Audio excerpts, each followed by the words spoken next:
Welcome to the Black Entrepreneur Experience podcast, inside the business, buzz, and brilliance of Black entrepreneurs. Here is your host, Dr. Frances Richards. What happens in Vegas goes all over the world on Black Entrepreneur Experience, episode number 291. Thank you for joining us as we elevate the Black Entrepreneur Experience by interviewing CEOs, thought leaders, innovative thinkers, and Black entrepreneurs across the globe. I'm your host, Dr. Frances Richards. Are you ready to advance your career, create generational wealth, and obtain true freedom in life? Coming to the mic is CEO of Killerspin and founder of CEO of EKI-Digital, Robert Blackwell Jr. Welcome, Robert. Thank you very much. I've given our audience such a brief bio. Why don't you fill in the gaps and share with our audience what you'd like them to know about you and your businesses? Well, maybe I'll tell you kind of what I care about and kind of how I got here. So I'll take a couple minutes and do that. So I was born in Philadelphia, but I grew up in Wichita, Kansas. I'd say pretty lucky from birth. I have two great parents. My mother was 20 and my father was 23 when I was born. And I was lucky enough for them not to have any money, which I consider kind of a blessing. So I have two very well-educated parents who are people of very good character. So essentially, they gave me a set of rules when I was young. And they said, as long as you follow these rules, you can pretty much do whatever you want. I grew up in Wichita, Kansas, and under segregation. So I think I was part of the first kindergarten class. I think it was 1964. I would have been, or 65. I would have been 4 years old at the time. I would walk to school and I would pick up recycling bottles and take them in and get the nickel or dime or whatever that was. And I would save my money. And then when I was in school, I noticed that people would go out to the candy store during recess or during lunch. And if you came back and you were late, the teachers would hit you with paddles. That's what things were like when I was in school. So I figured that if I went to the candy store and bought gum after school, I could sell it during school. So, and people would trade their money for avoiding punishment. And I was right. So I was 8 years old and I was making like $10 a day, which is a lot of money in 1969. And I really just liked the feeling of being in control of my own destiny. So I did that. And then in 1973, my family moved to Chicago. My father was I think the first Black that IBM hired in the Midwest.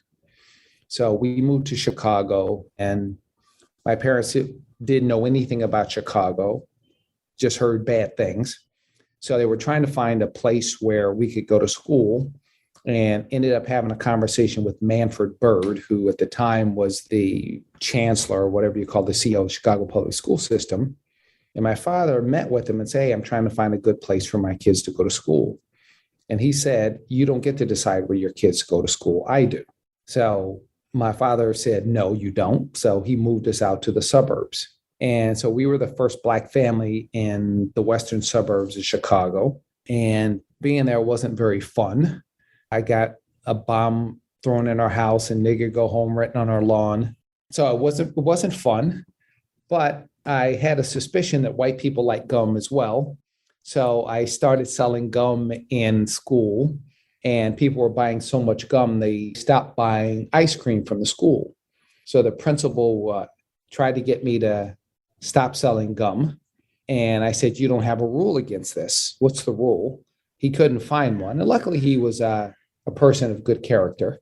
Then he called my father and said, hey, your kid is selling gum and nobody's buying our ice cream. And my father said, is there a rule against it? He said, no. He said, then don't call me back. So I ended up doing a deal to sell my gum and his ice cream. So I always just like being an entrepreneur is about identifying a problem, either an emotional problem or financial problem that somebody's willing to pay for.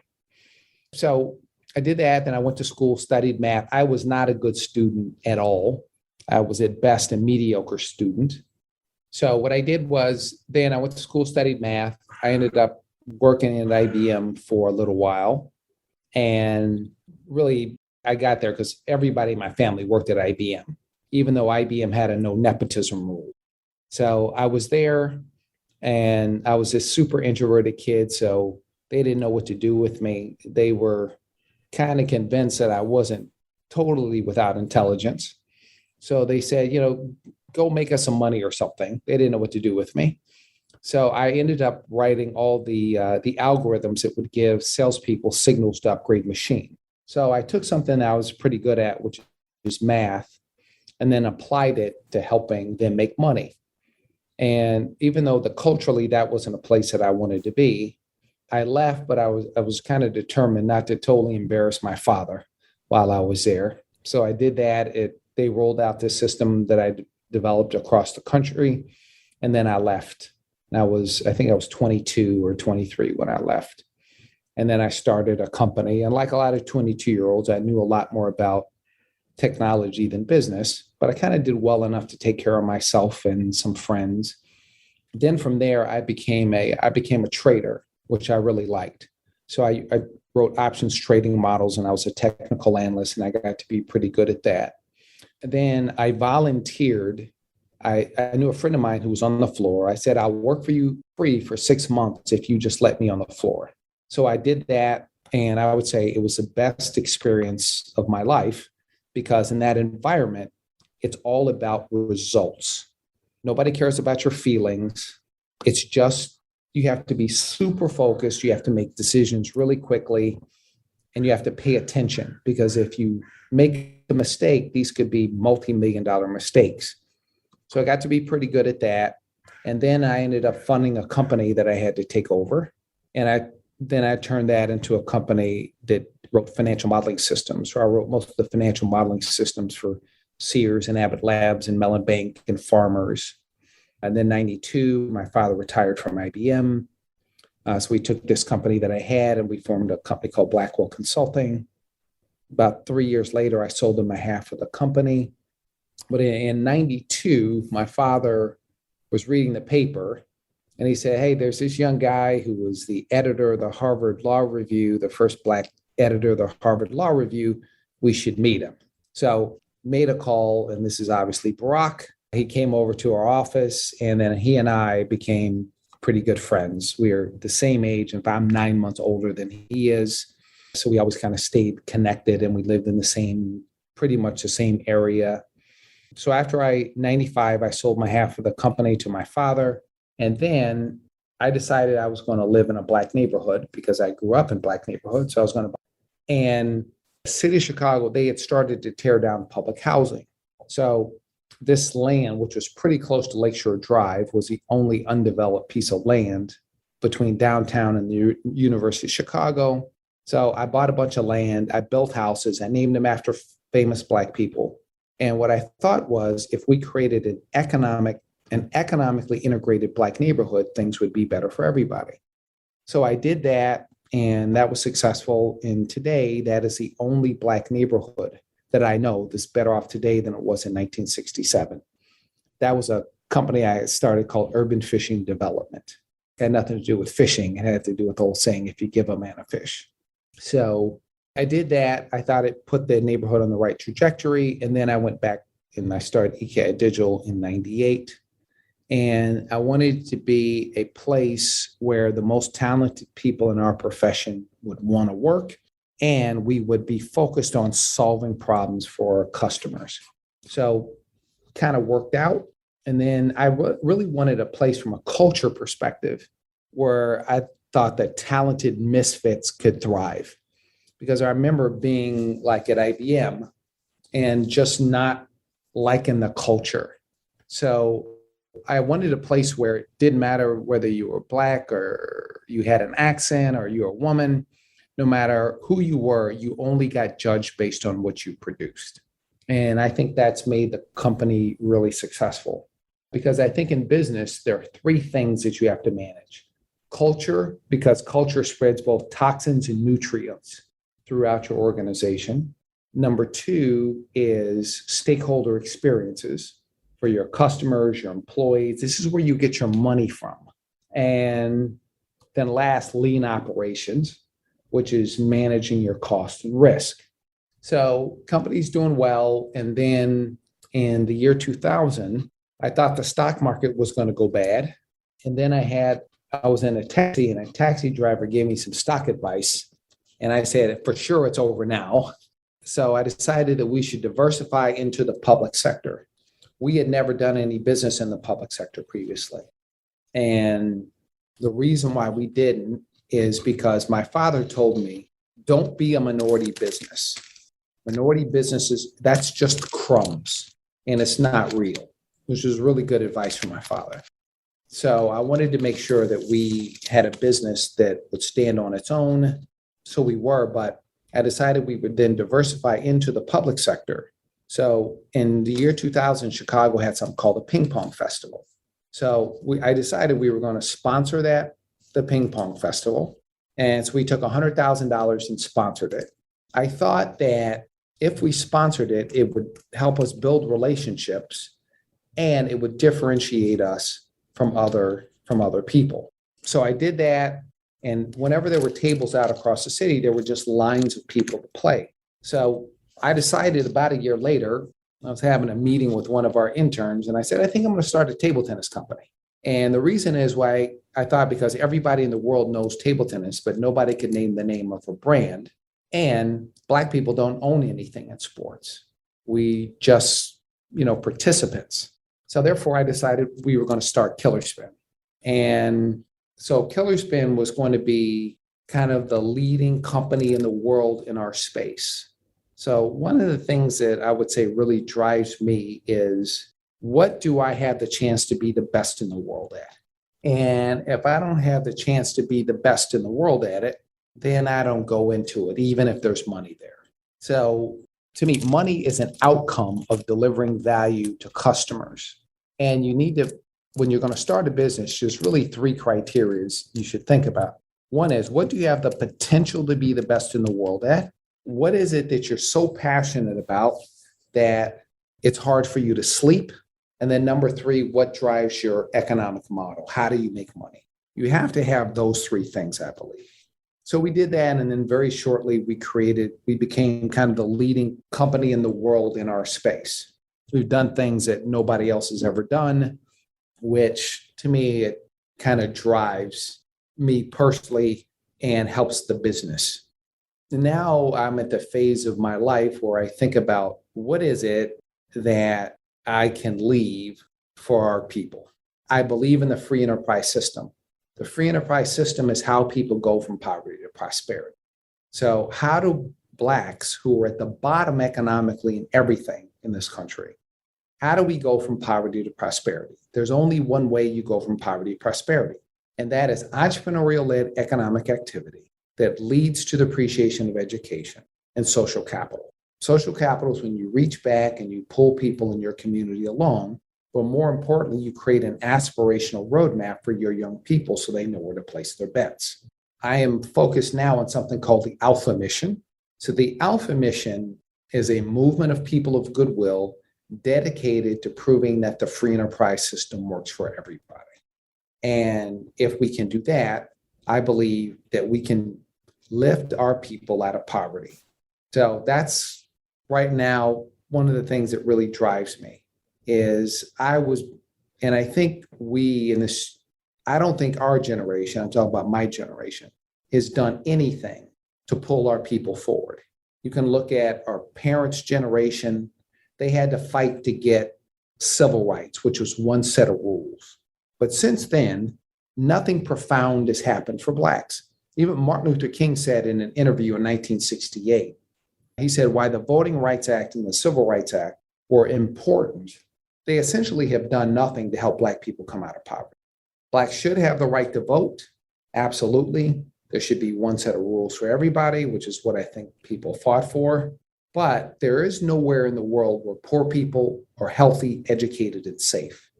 And conversely, there's nowhere in the world where affluent people, regardless of their race, aren't healthy, educated, and safe. So we have to address the issue of poverty in our community, not through wealth transfer, but through wealth creation. The problem that we have is that nobody does business with Black people in any meaningful way. So despite all these DE&I pronouncements that people are making, I said, where's the money? There's no money. So our situation is not getting better. It's getting worse. As of 2018, Black people were the only people that were poorer than they were in the year 2000.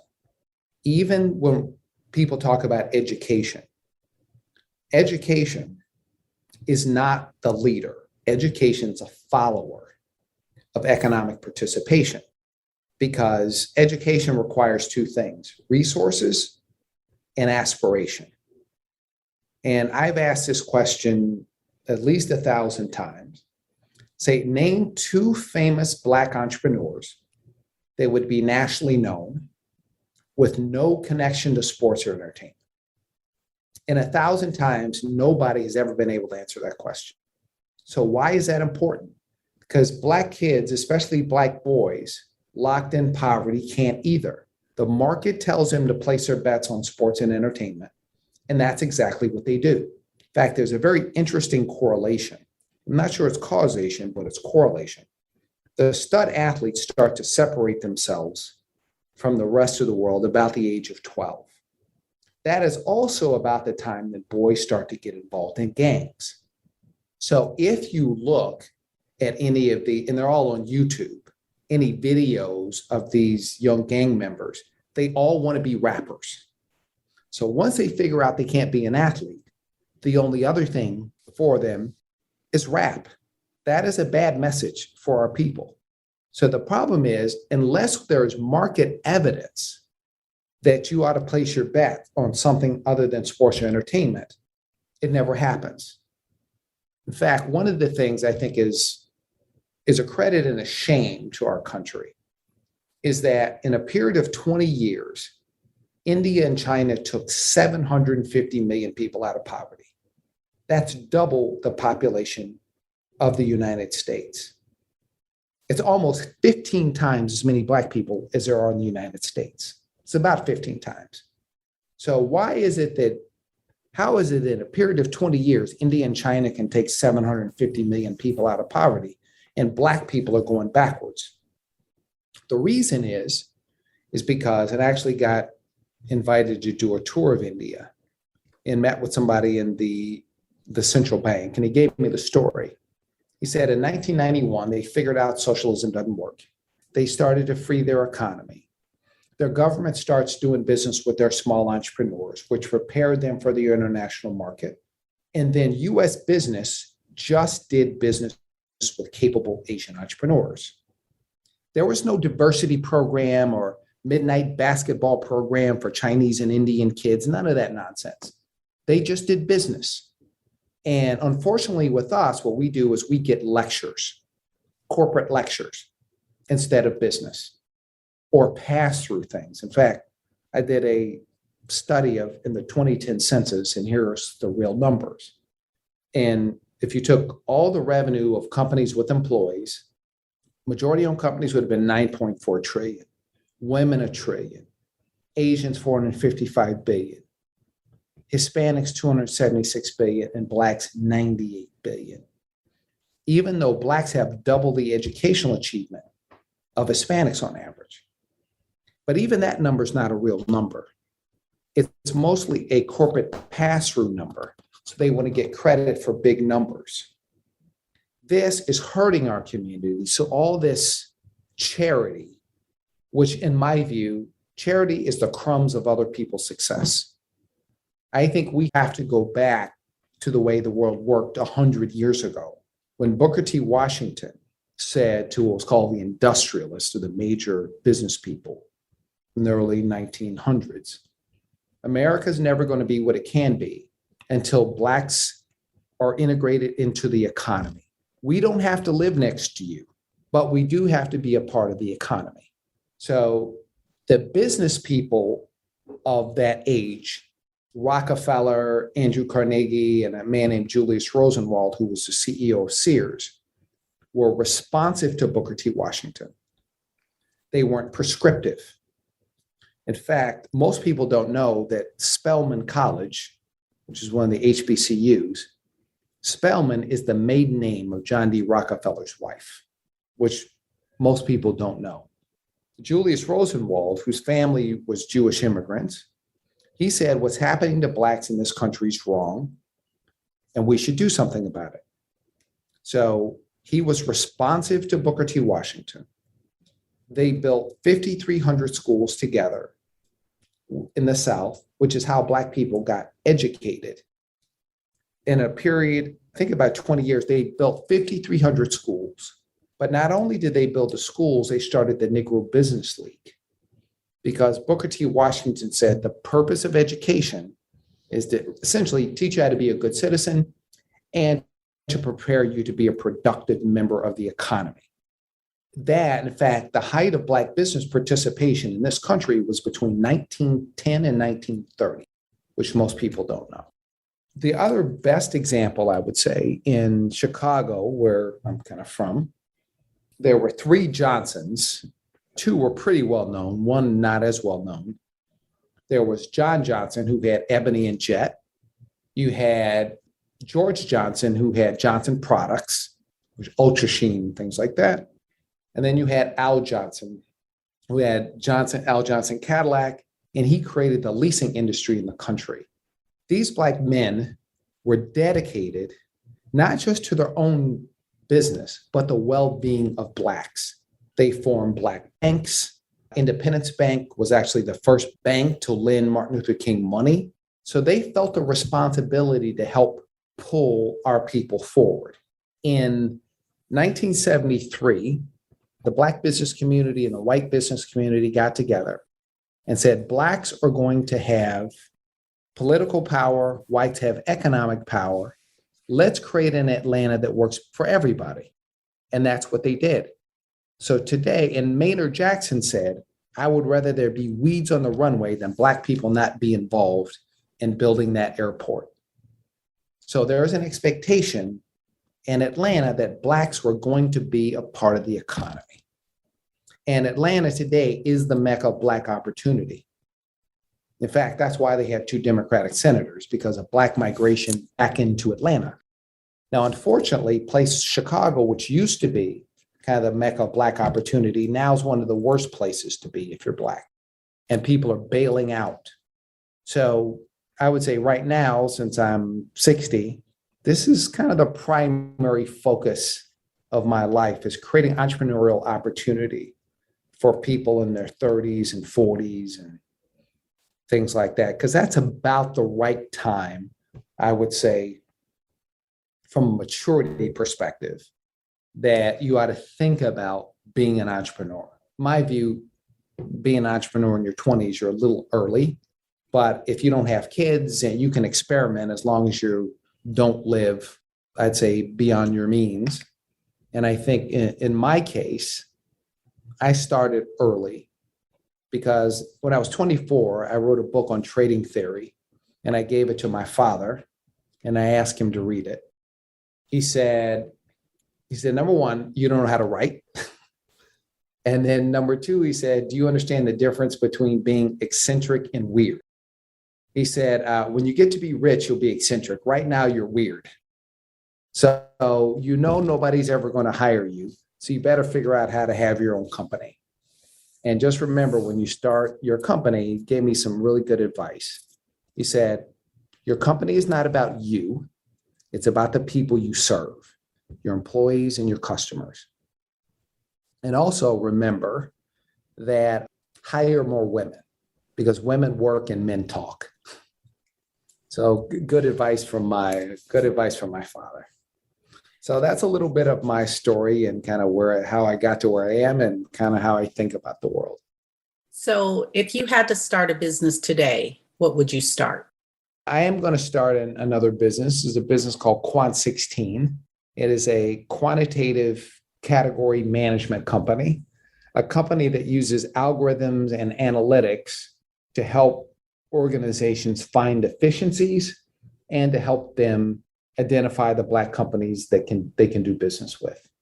Kind of ties to my interest and talents, I would say. Someone is listening to this interview and you talked about pushing or inspiring people in the 30s and 40s to start a business. And if you had to give them a recommendation, to start a business today, what type of business would you recommend they start? It just really depends. You can make money doing anything. Listen, they're billionaires from garbage. You can make money doing anything. The key in business is to solve a problem, either an emotional or financial problem, that somebody's willing to pay you more than it costs you to deliver that service. So you can make money at anything. And depending what I would say my brain is just a numbers brain. So things that relate to math, pattern recognition, and algorithms, and that's how my brain works. So the wrong kind of company for me to start is trying to be an author of children's books. I mean, that's just never going to work for me. I don't have enough emotional intelligence for that. And you have to figure out who you are and what you have the potential to be the best in the world at. And if you can't be world-class at it, don't go into it. Almost everybody can be world-class at something. But I wouldn't, like if I use a sports analogy, right? Michael Jordan found the right thing for him to be involved in. It fit his age, his athletic capability, his personality. And obviously he's a billionaire because not just because he was a great athlete, which he obviously was, is that there was something in his DNA that fit the time and fit his talent, and he's an icon. And his business is really a marketing business, right? He changed footwear. So he was in the right place at the right time with the right talent. So, but, could Michael Jordan have been a jockey? That's kind of a dumb example.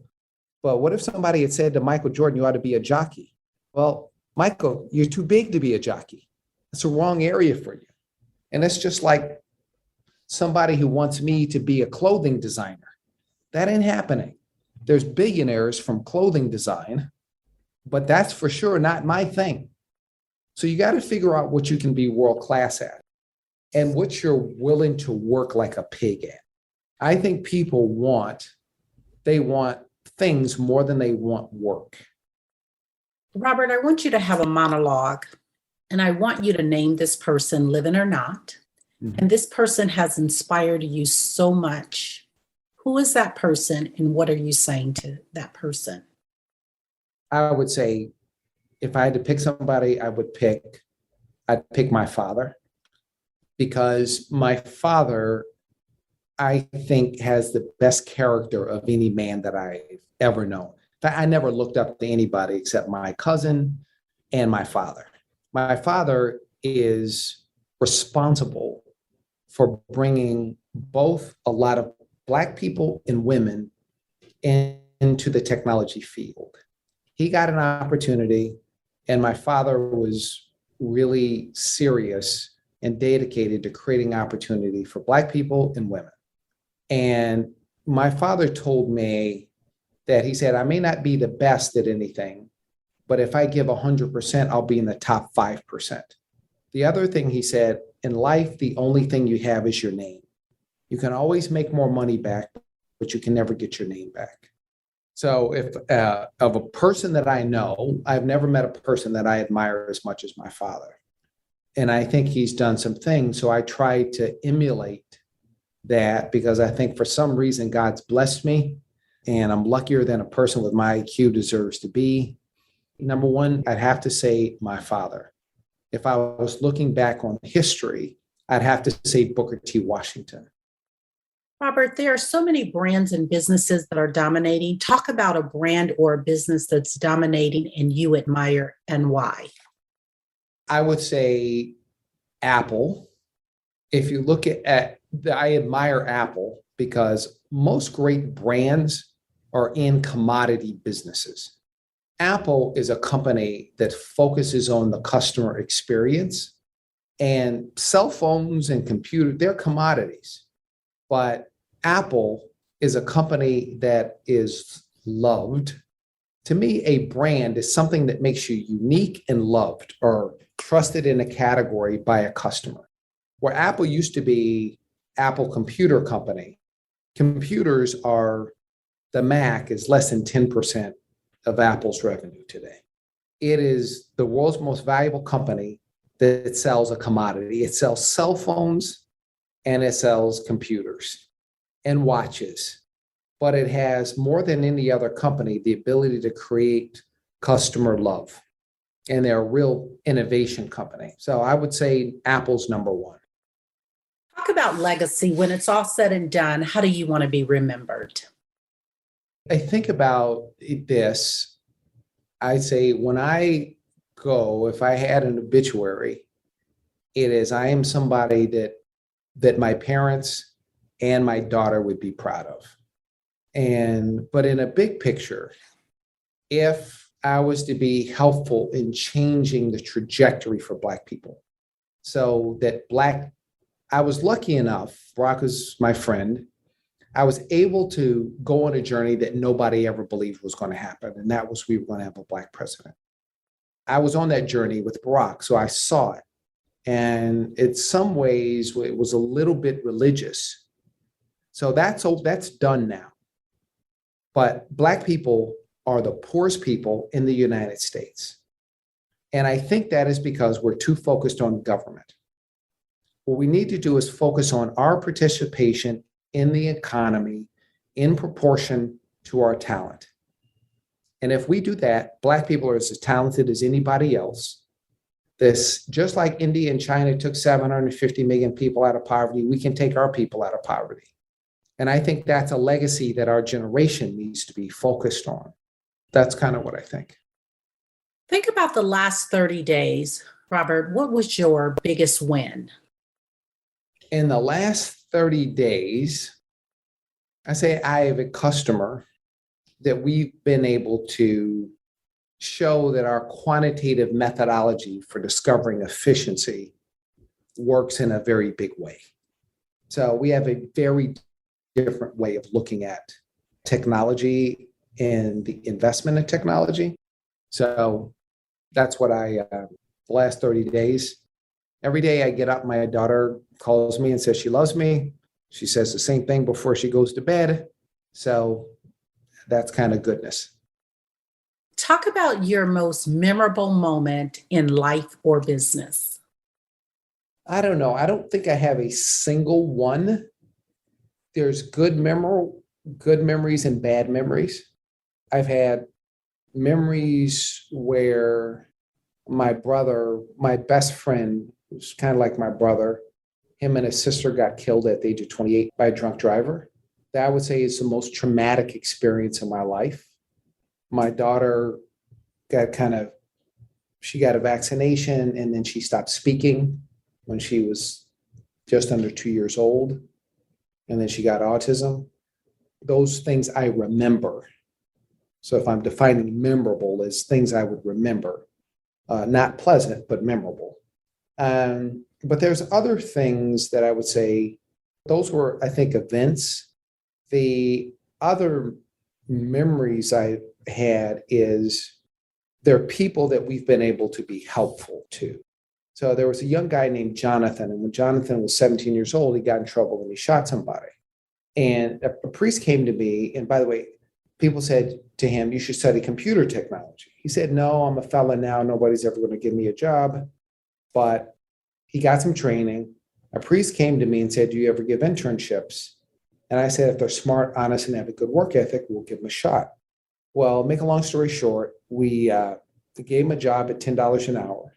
And by the time I kicked him out, he was making $140,000 a year. I kicked him out to help him go start his own company. And he's been extremely successful. And we've done that several times.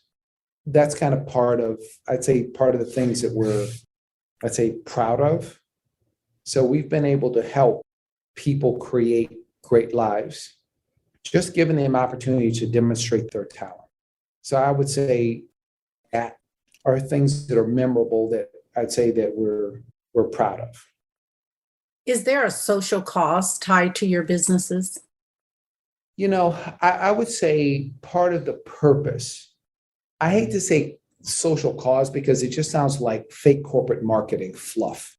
But what I do think is I believe that God has blessed me. I don't know why, but I'll take it. And I think we owe it to those that came before us to do something for those that are going to come after us. In the Bible, it says it's better to give than receive. I think that we have an obligation to help people reach their potential. I don't think you have an obligation to help lazy people, but there are plenty of people that, given the right opportunities, you can help them realize their dreams. And when I moved into the neighborhood, when I talked about development, I got to know most of the young boys in that neighborhood, and they kind of knew I wasn't into anything bad. And I think at the end of the day that they knew that I loved them, loving in a not a soft kind of way. Love is an action. In fact, I believe love is a verb. Love is what you do for people, not just romantic love, right? When you're a parent, you obviously have feelings of love for your children. You have feelings of love for your parents, but that's not enough. It's what you do for them, right? When my mother said, this is going to hurt me more than it hurt you, I I didn't believe it, but love to me is a verb. It's what you do. So we try to practice that. And I would say in Killerspin specifically, it's about helping people connect to the people that they love and that need their love through what I call break time play. So what I believe is, I really believe love is a verb. It makes you a better human being, and that we all have some responsibility to the world to leave it in a better place than we found it. Not by trying to solve world hunger or by telling other people what they ought to be doing, but by you doing something yourself. I think too often we watch our neighbors starve while we're trying to solve world hunger. Robert, if you conducted this interview, what is the one question you would have asked yourself? I want you to ask the question and answer it. Why are you so focused on Black people well-being as opposed to others? There's a young woman that works for us, and she came out of public housing. We gave her an opportunity. She came out of public housing, which she probably went from making $13 an hour to she'll make $50,000. And it's changed. I think it's changed her life. And she told me that for the first time, she's interacted with people that weren't just poor and Black. And what I told her is, you don't have to hate anybody else to love your own people. I think Black people have the right to live in dignity. So I think that we have to, first of all, Black people don't have anywhere to go. There's nobody else that's taking us. We're a part of this country and we deserve to live in dignity. That's why I'm focused on that. I do believe that there are also people of goodwill. There are white people of goodwill. I've been helped by lots of people, not just by Black people. So I think we have a responsibility to our own people. We also will make the country better for everybody if we work together with people of goodwill to prove that the free enterprise system, and I didn't say capitalism, the free enterprise system works for everybody. And when it works for Black people, it'll work for everybody. And the country, which I think is a great country, I think it's the best country in the world. When we do that, life will be better for everybody and we'll establish an example for the world. And once we fix this problem for Black people here, the next thing is Black people in the diaspora have an opportunity to do the exact same thing. There's no reason why Black people should be in the situation we're in. We're not less talented than anybody else, but we do need to shift our focus to participating in the economy in proportion to our talent. And just like everybody else, if we do that, we'll go from poverty to prosperity, and we will be able to live in dignity. And young Black people will believe that if they give their best efforts, they can do anything they feel like doing. We've come to the part of our interview. It's called Fun Facts Lightning Round. I'm going to give you a series of questions, and I want you to give me very quick answers. If there's something you desire not to answer, feel free to say pass. Are you ready for the Fun Facts Lightning Round? Yes, ma'am. Your first job. My real first job, when I worked for myself at 5 years old, going around picking up bottles. But the first time I was employed by somebody else, a friend of my family's owned a restaurant and I was a busboy. And I think I was 10 or 11. Your favorite color? Black. The last movie you saw? I don't watch movies. So I'm going to say Enter the Dragon. It's probably not the last one, but it's my favorite one. You relax doing what? Doing math. Your favorite singer or rapper? Since I don't really listen to music much, I would have to say Jimi Hendrix. Your favorite dance song? I don't like dance music. What food you eat every week, no matter what? I only eat eggs and vegetables. So I eat the same thing every day. Your favorite month? The one I'm in. Work out or hit the couch? I work out 6 days a week, every day. Every week. I work out 6 days a week.